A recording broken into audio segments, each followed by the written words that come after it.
Please welcome the writer-director of Paddington, Paul King, and the star of Paddington, Hugh Bonneville.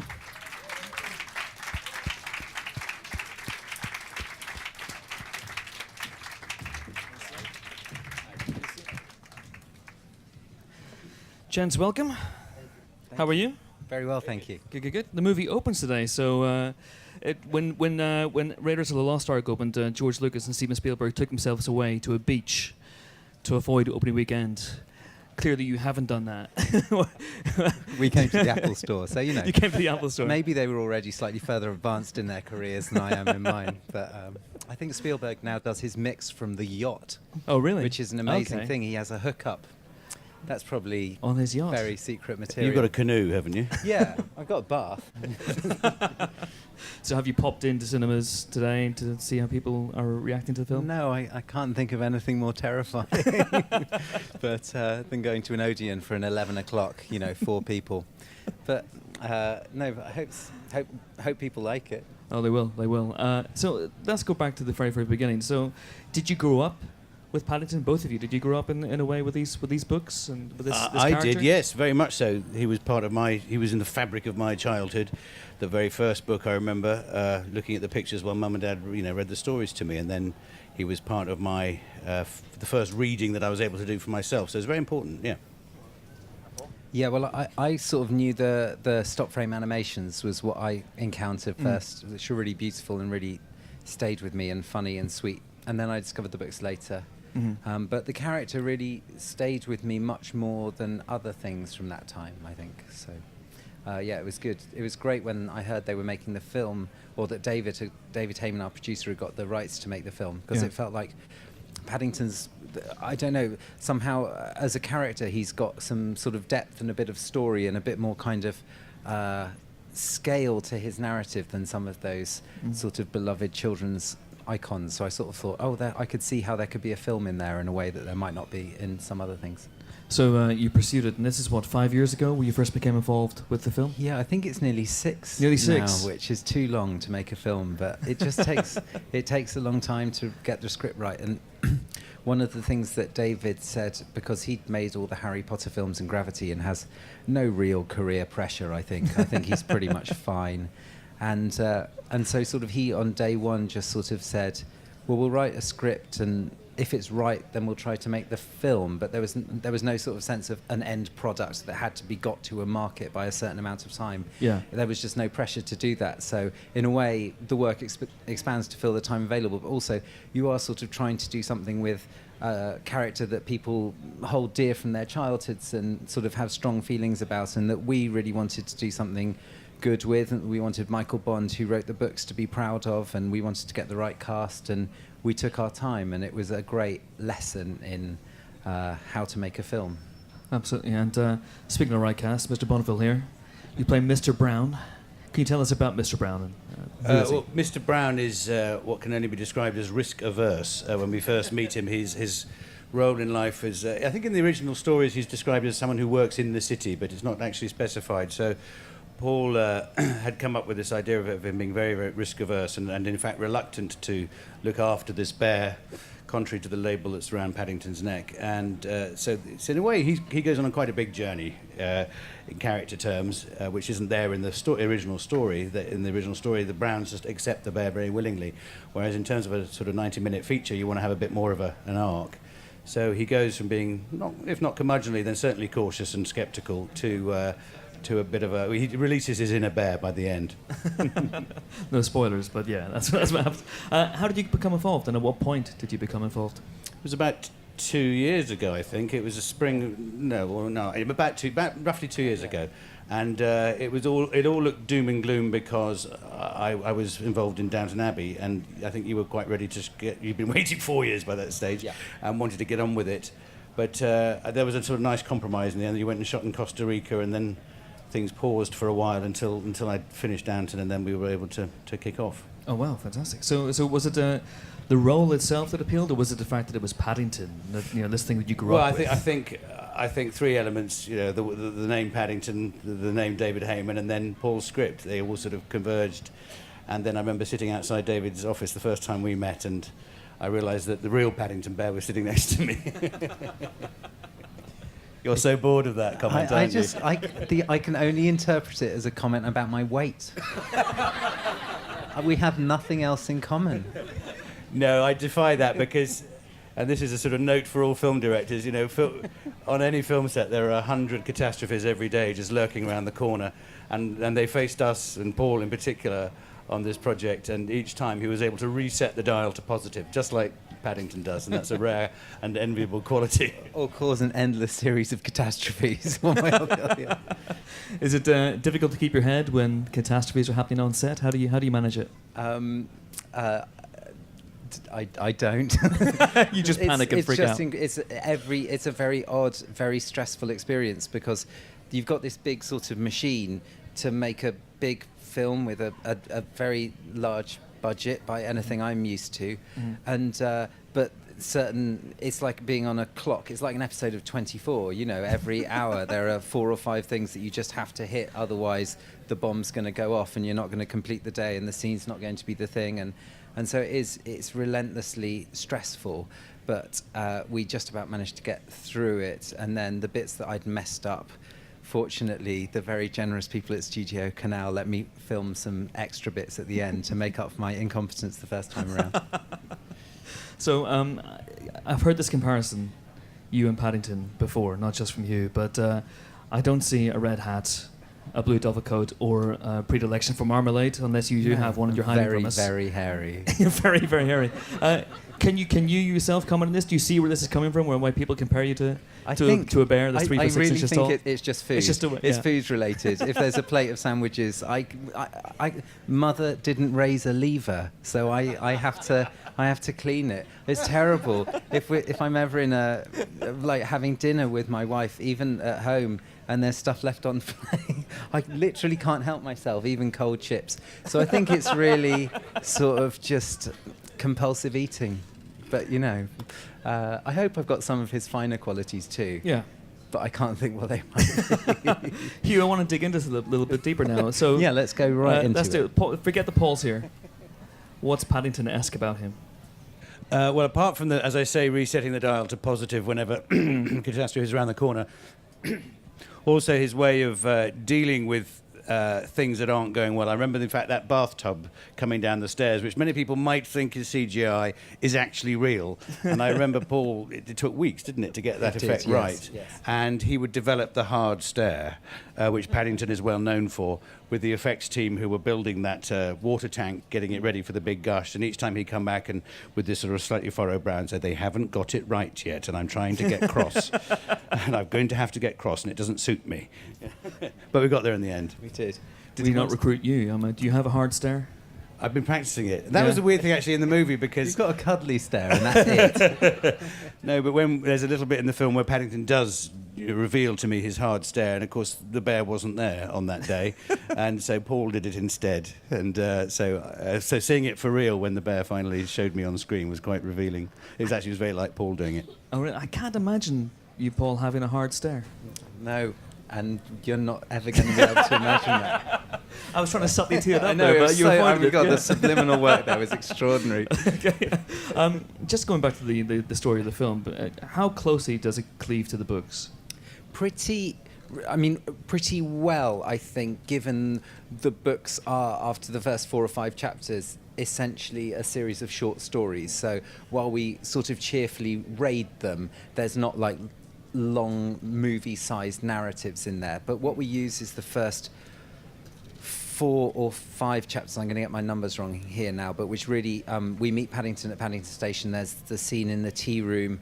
The Browns take him home in a taxi. He goes and has a bath. He goes on the Underground the next day, and they're sort of probably the most sort of famous Paddington set pieces. Certainly they're the ones I remembered from the animations, and it's the only real bit of continuous narrative in the books. And then there's a kind of sentence at the start of the 5th chapter which says words to the effect of, within a few weeks Paddington was quite at home in the Brown household. And I thought, oh, well, there's space there for a story, because he started as this sort of slightly scruffy, urchiny, wild animal that's been invited into a household who are very kind to him, but sort of a little reluctant and a little sort of taken aback by who he is. And I thought, oh, well, how do you go from outsider to insider? And for me, I was thinking about one of my all-time favourite films, The Kid, the Charlie Chaplin film, and how he is such a great character. Both are great characters, but Charlie Chaplin's character is the little tramp who finds an orphan baby and absolutely doesn't want to take him in, thinks about putting him down the drain, tries to palm him off on anyone else. It's really funny and silly, and then slowly by the end of the film he's totally fallen in love with this character, and you just can't watch that film without laughing a lot and bursting into tears, or at least I can't. And I thought, well, there's a great journey there for Hugh's character, and I knew Hugh's work, not just Downton but all of his comedy work, which is so utterly brilliant. And I thought he's become very famous for the non-comedy work, but it'd be lovely to see a role where you could combine all the different aspects of your character and of your skill set. And we really built the journey of the film around Hugh, because he's sort of a character who changes, but he's also sort of an innocent. He's not going on a great big Hollywood journey. He's really a character who changes the people around him. He's much more that sort of a figure. Fantastic. We do have a clip now. It's the, as you mentioned, a scene at Paddington where the Browns meet Paddington for the first time. Let's take a look.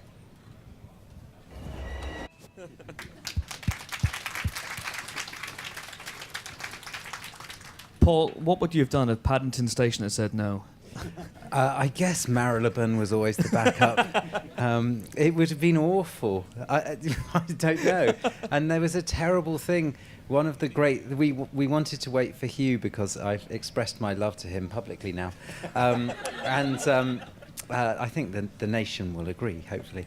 But Paddington are having some painting work done, and they were going to cover the whole thing in scaffolding. And while that is quite London, we're all used to kind of rail terminuses covered in scaffolding, it wouldn't have quite suited the sort of storybook heightened sense. So there was a thing of Hugh's availability and the scaffolding coming in, and about every week we had updates. But fortunately, Network Rail are delayed endlessly.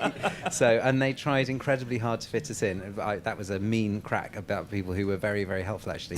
And they diverted about 3/4 of the trains in Britain to let us film on this platform, and worked incredibly hard. And it took a year to plan. Wow. It's just all very complicated. But I do think Paddington opens doors. Like, people wanted to help because it was Paddington, and I suppose the station especially, because it's, something that's dear to their hearts. But they don't let you just do this sort of thing. David, who made Harry Potter, was filming at King's Cross, and they never let him have cranes in there and closed platforms and do all this sort of thing. And you go, well, Harry Potter's a big project. It was done out of the goodness of their hearts, and it's a really lovely thing that the character brings out people's helpful, charming side.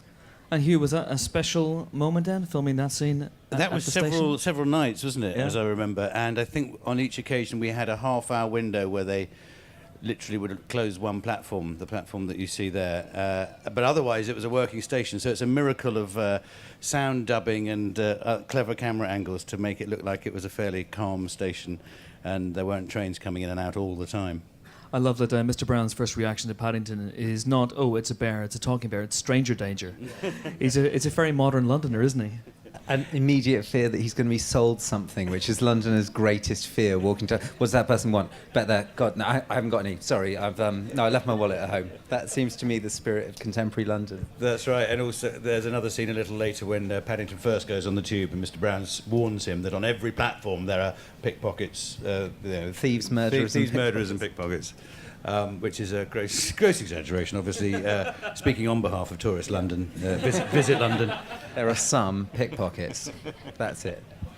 So no, he's very cautious, as I say. But luckily, others in the film have a more open heart early on. Absolutely. We don't have a clip of this, but if you haven't seen the film, at one point Hugh wears a dress. He dons drag at one point. We won't say why, but what was that experience like for you? Well, as Mr. Brown says, quite liberating, actually. I like the way that not saying why is the spoiler thing. I'll tell you what happens. I just won't explain the plot that leads up to it. It's a very, very good point, but yeah. No, it was not. And anyway, it's more of a house coat rather than a dress. At one point, it was a big floral dress. Do you remember? Lindy Hemming, who's our brilliant costume designer, had come up with a wonderful sort of Bo Peep look for me for this particular section of the film, which I didn't think was quite appropriate. So we whittled it down and a bit more tabardy, isn't it? Yes, it's more of a cleaning lady's tabard and cardi. And it's a very fetching look. Hugh is entirely method at this moment. Most of the costume he didn't really seem to care that much about what he wore, but for this particular scene, there was a good 2 or 3 hours of prep, and every single element had to be justified from what was on the cleaning trolley that we had. So yeah, I was adamant because at one point Lindy said, "What about these high heels? They'd look funny." And I said, "I don't believe a cleaner would have left high heels on the trolley. A pair of Crocs, maybe." So we developed this, and also even down to the eyeshadow is I made the props department go out and get some floor polish, so that there was a top shot which actually was cut of showing all these materials in the cleaner's trolley. So my gorgeous brown eyeshadow is meant to be floor polish. And your voluptuous chest is 2 floor mops. Yeah. And not to give too much away, because I think I've given the end of the movie away. I might as well at some point. But in that scene, you have a Welsh accent. Where did that come from? Well, Paul had written this very funny scene for myself and Simon Farnaby, and I couldn't. I don't know. We were just improvising around it, mucking about with it, and we were discussing how good an actor would Mr. Brown be. You know, how convincing, and maybe he had a cod character that he'd done at Christmas parties. You know, playing charades or something. So out popped Myfanwy with her rather sort of stretched Welsh tones. I really hope this was based on an old teacher or something that was going to be. I don't know where it came from. I don't know where it came from. Wales? Roughly. A lot of Welsh people would disagree. We have another clip now. This is another scene set at Paddington, and involves Mr. Brown talking to Paddington in the tea room. Let's take a look.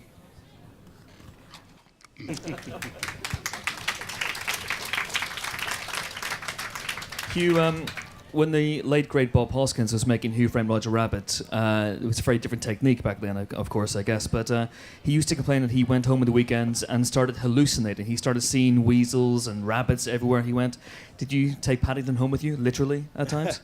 No, I was lucky enough not to have to do that. But it was quite strange, but it's a strange thing to say, really, that he did become rather real to all of us, because we had seen three-dimensional references. Each time a shot was completed, the digital effects team would come in with this furry head and capture the image and the lighting angles and everything else.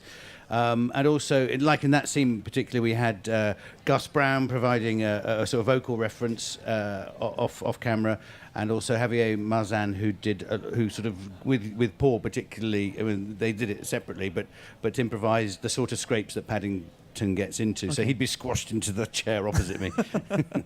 So you never had that eye line problem where you're looking here and Paddington's there? Well, also we had a stick that was the right height, and we had Lauren who would wear Paddington's hat and walk through shots with us. So we had a combination of methods of making the bear as real as possible, even though it wasn't there at all.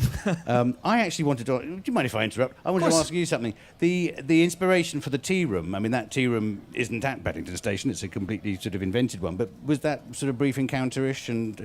that sort of thing? I think that's what buffets legally have to look like. Otherwise, the BBFC would probably ban the film, I would imagine, if that was... I don't know, it's described as a buffet in the book, and you don't really sort of have buffets anymore, but I suppose we were trying to make a London that felt... The books are always sort of set in the year they're written, but there's a sort of timeless, sort of slight old-fashionedness about it, and I suppose I thought that just having it in a Starbucks or something would be, I don't know, I just wouldn't feel right. It didn't feel like the sort of London we wanted to set the film in, so we made a lovely tea room. So you spent 5 years on it. You went through many iterations of the script. At any point, did you set it in the 50s or 60s in the era when it was first created? No. I think we were different. We were different sort of levels of timelessness, I suppose. At one, we sort of. I sort of started out wanting to be quite rigid and really wanting it to be able to be, like, appear to be contemporary, but everything in it be completely believable for audiences who'd read it in 1958. So because there's so much retro, sort of people, half the people you see in London look like they're from the 50s anyway, and sort of, so all the sort of Cath Kidston stuff, I suppose, and the kind of hipster facial hairstyling and stuff. So it's quite a 50s-y retro time we're living in. So it sort of felt like that'd be possible, but then I felt like I just wanted to open it up a bit and be able to have some tower blocks and some, I sort of started falling in love with other bits and pieces and really wanted to have Trellick Tower in it, for example, and it just ended up a little bit more heightened storybook London. I suppose I was looking at that book that I'm going to get his name wrong, but the Hungarian artist who wrote This Is London, you know, that sort of book, which is sort of Victorian but sort of 50s and sort of contemporary, and it felt like, I think London's quite robust and quite a sort of time travel-y city anyway, so it can take that kind of treatment. I did this a lot, but it doesn't really convey much, It's all good. Because the movie is, in many ways, it's a love letter to London, to this idea of this cultural melting pot where anybody can fit in. I thought it was like a Dear John. Yeah, a little bit. No, well, I think London's... I mean, I'm not from London, and a lot of Londoners aren't from London, and I think in common with, I'm sure, many big cities, it's a place where you can come from almost anywhere around Britain or around the world, but very quickly become a Londoner, and it's a nice thing to be, which is non-nation specific. So Paddington feels like one of our great Londoners, but of course he's from the depths of the Amazon rainforest, and I think that's what's rather lovely about it, in the sense that Clive James said something many years ago which stayed with me in his Postcard from London. He did that series where he goes, you walk down Oxford Street and everyone's a weirdo, and that's what's nice about it, that if you're normal, you stick out like a sore thumb. It's a kind of city full of eccentrics, and that's what I sort of think London can be, and it's a rather lovely thing to capture on film, or try to. It's a lovely film. I mean, Hugh, did that appeal to you as well? That sort of sense of it being a love letter to a city, it being about more than just a bear that comes looking for a home. Absolutely, and you think back to when Michael Bond first created the character, you know, only a decade or so after the, well, a little bit more than that, after the evacuees were on the platforms of stations all over Britain with their gas masks and as it were, their labels saying, please look after me. The Windrush immigrants settling in that part of London for the first time. And Mr. Gruber himself talking about how he'd travelled across Europe to escape from troubles in his country. So you've got this sense of people being not in their natural environment, having to move, having to establish new routes and find new homes. And that's really the heart of what Paddington is about, is looking for acceptance. We have time for one last clip now, and then we'll take some questions from you guys. This is quite a long one, but at this point, Paddington's been brought back to the Browns' home, and he goes to the bathroom. Havoc ensues. Not a spoiler. Let's take a look.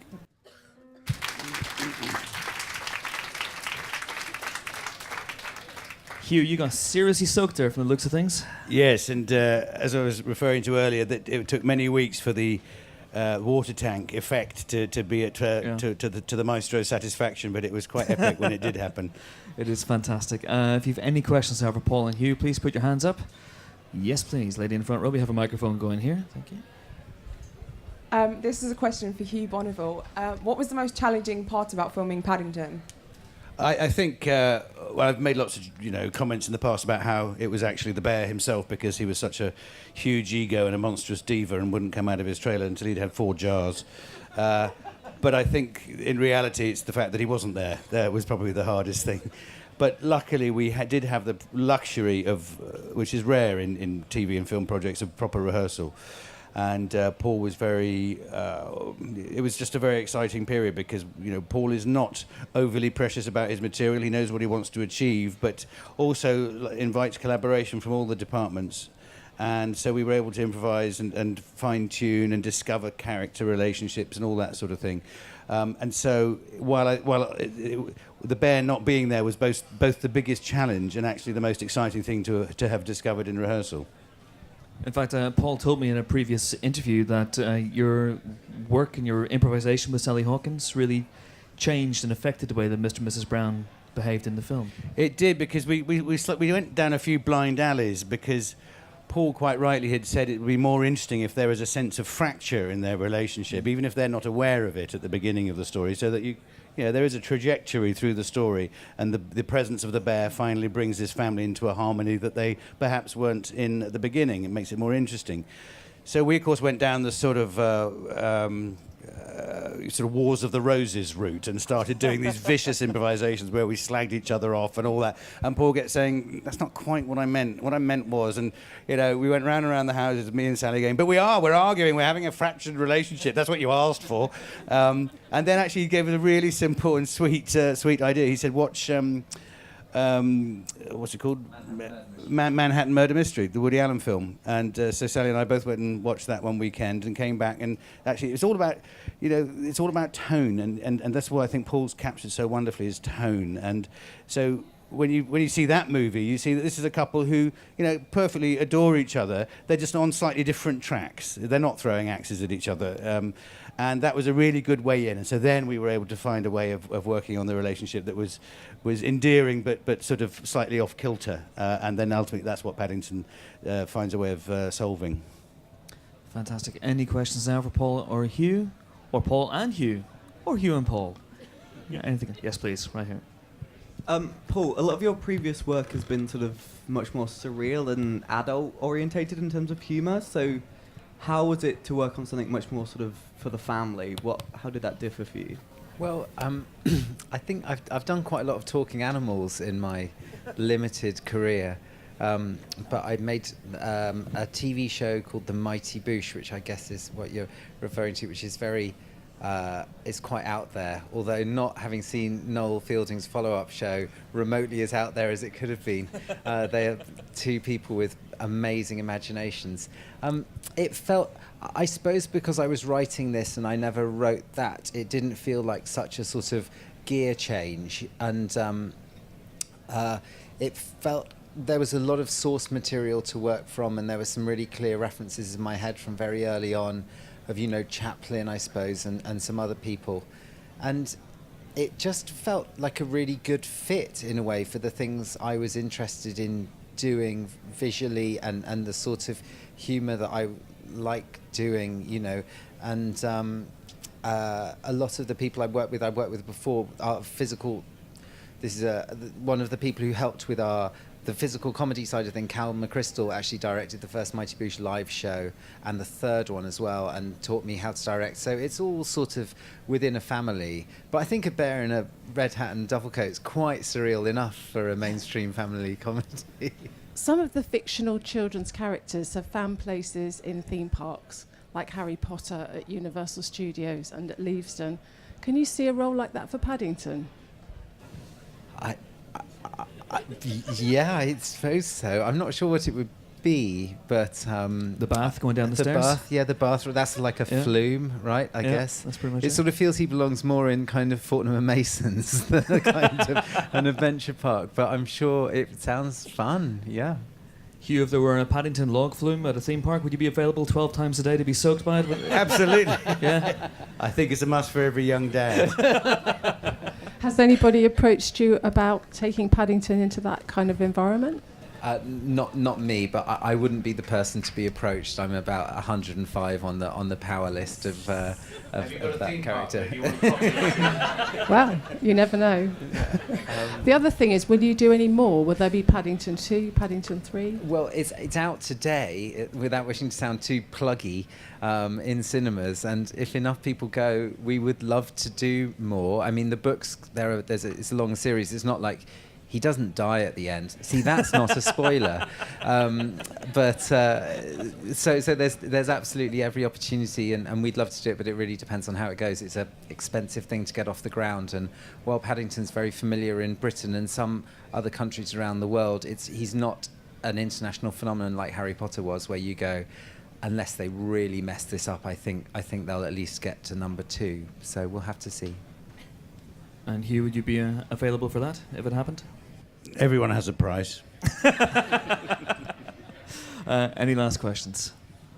Yes, please, right here at the very, very back. 2 questions, both quite short.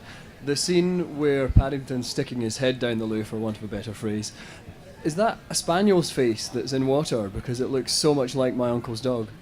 It's we've actually broken into your uncle's house, and no, it's the extraordinary CG work that Framestore have done.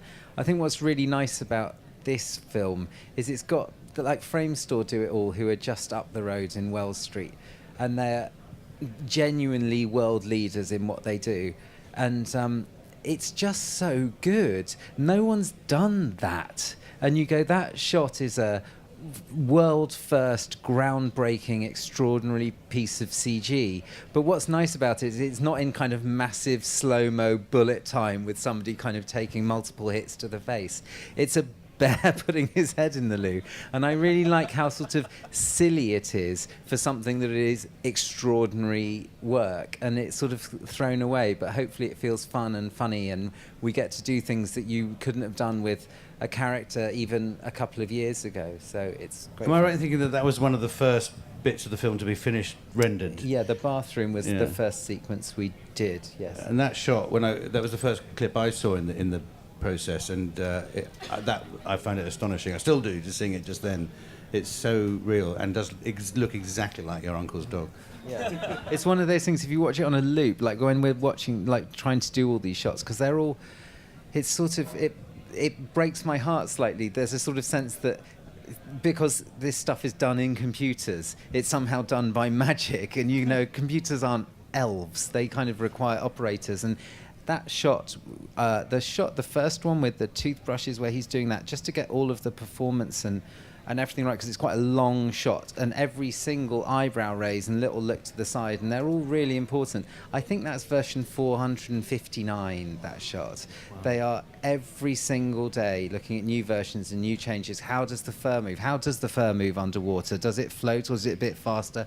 Are there bubbles coming out of his mouth or just his nose? If they come out of his nose, do they cover the eyes? Can you see the eyes? Should the eyes be bloodshot? Should we be pulling back? Do you get enough of a sense of him pulling back? And each of those takes 24 hours to answer, because trying a thing out, it's not like with an actor. With Hugh, we can rehearse a scene 50 times in an hour. That's 50 days in visual effects, and it's so labour intensive and so lovingly crafted. And I just want to sort of just say that, because Framestore are amazing, and there's so much love that's gone into it. It's just bafflingly brilliant. But if you watch it on a loop, you start going, what amazing visual effects. And you watch it in a sequence, hopefully, and you're 6 years old or 66 years old, you're just laughing because Paddington put his head in the toilet. And the second part of the question was? Before I go on, I just say you did really well making it look like my uncle's house when he opened the door and all the water flooded out. It's quite a familiar setting. But the second question was, where can I pick up one of those dashing red hats before it ends up in Shoreditch High Street? My wife makes those hats. She's a hat maker. Best question of all time. Oh my goodness! Yes. Do I know you? She is an amazing hat maker. Her company is called Moody and Farrell. She made the most beautiful hat, made about 20 of them for the various reasons we needed, and I'm sure they're available at a very reasonable price in time for Christmas. Hugh, do you have anything to plug? Any marmalade lines you've got coming out? No, only that I can endorse the quality of Eloise's work, because she fixed my trilby. So, no, fabulous. Fantastic. And it's a lovely note on which to end. Paddington's out today. I urge you strongly to go and see it. It's a beautiful, beautiful film. Thank you so much. Paul King, Hugh Bonneville, thank you. Fine. And so sort of he, on day one, just sort of said, well, we'll write a script, and if it's right, then we'll try to make the film. But there was no sort of sense of an end product that had to be got to a market by a certain amount of time. Yeah. There was just no pressure to do that. So in a way, the work expands to fill the time available. But also, you are sort of trying to do something with a character that people hold dear from their childhoods and sort of have strong feelings about, and that we really wanted to do something good with. And we wanted Michael Bond, who wrote the books, to be proud of, and we wanted to get the right cast, and we took our time, and it was a great lesson in I Am in Mine. But I think Spielberg now does his mix from the yacht. Oh, really? Which is an amazing thing. He has a hookup. That's probably on his yacht. Very secret material. You've got a canoe, haven't you? Yeah, I've got a bath. So have you popped into cinemas today to see how people are reacting to the film? No, I can't think of anything more terrifying but than going to an Odeon for an 11 o'clock, 4 people. But no, but I hope people like it. Oh, they will. So let's go back to the very, very beginning. So did you grow up with Paddington, both of you? Did you grow up in a way with these books and with this I character? did, yes, very much. Please welcome the writer-director of Paddington, Paul King, and the star of Paddington, Hugh Bonneville.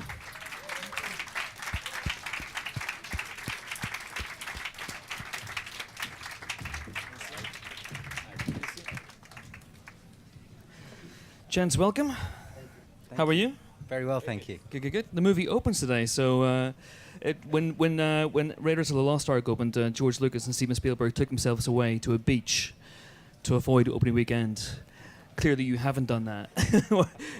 We came to the Apple store, so you know. You came to the Apple store. Maybe they were already slightly further advanced in their careers. And like Paddington's, I don't know, somehow as a character he's got some sort of depth and a bit of story and a bit more kind of scale to his narrative than some of those sort of beloved children's icons. So I sort of thought, I could see how there could be a film in there in a way that there might not be in some other things. So you pursued it, and this is what, 5 years ago when you first became involved with the film? Yeah, I think it's nearly six. Nearly six, now, which is too long to make a film, but it just takes a long time to get the script right. And one of the things that David said, because he'd made all the Harry Potter films and Gravity and has no real career pressure, I think he's pretty much. So he was he was in the fabric of my childhood. The very first book I remember looking at the pictures while Mum and Dad, read the stories to me, and then he was part of my the first reading that I was able to do for myself. So it's very important, yeah. Yeah, well, I sort of knew the stop frame animations was what I encountered first, which were really beautiful and really stayed with me and funny and sweet. And then I discovered the books later. Mm-hmm. But the character really stayed with me much more than other things from that time, I think. So, yeah, it was good. It was great when I heard they were making the film, or that David Heyman, our producer, had got the rights to make the film, because it felt like